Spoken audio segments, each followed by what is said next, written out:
ജനുവരി 17, 2025 പ്രാർത്ഥന മാതാവ്. ഫ്രാങ്കോ ഫ്രൂഷ്യൻ യുദ്ധത്തിന് ശേഷം കോൺവെന്റ് സ്കൂളിനടുത്തുള്ള അനാഥ ശിശുക്കളുടെ മന്ദിരത്തിൽ മാതാവ് പ്രത്യക്ഷപ്പെട്ടു.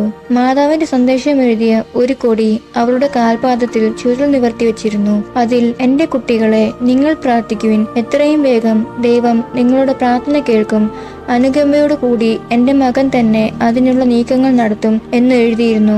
അനേകം സ്വർണ്ണ നക്ഷത്രങ്ങളാൽ ആലേഖനം ചെയ്ത നീല ഉടുപ്പാണ് മാതാവ് ധരിച്ചിരുന്നത്.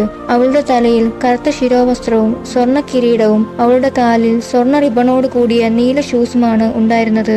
ആദ്യത്തെ 2 മണിക്കൂർ ഈ പ്രത്യക്ഷപ്പെടൽ ചലനമില്ലാതെ നിന്നു. പിന്നീട് കൊന്ത ചൊല്ലാൻ തുടങ്ങിയപ്പോൾ ഒരു ചെറിയ ചുവപ്പ് കുരിശും നീല ഓവൽ ആകൃതിയിലുള്ള 4 മെഴുകുതിരികളും പ്രത്യക്ഷപ്പെടുകയും ക്ഷണനേരം കൊണ്ട് ഉടുപ്പിലെ നക്ഷത്രങ്ങളുടെ എണ്ണം കൂടി വരികയും ചെയ്തു. 1872 ലാവ്ലിയിലെ ബിഷപ്പ് ഈ പ്രത്യക്ഷപ്പെടൽ ആധികാരികമായി അംഗീകരിച്ചു.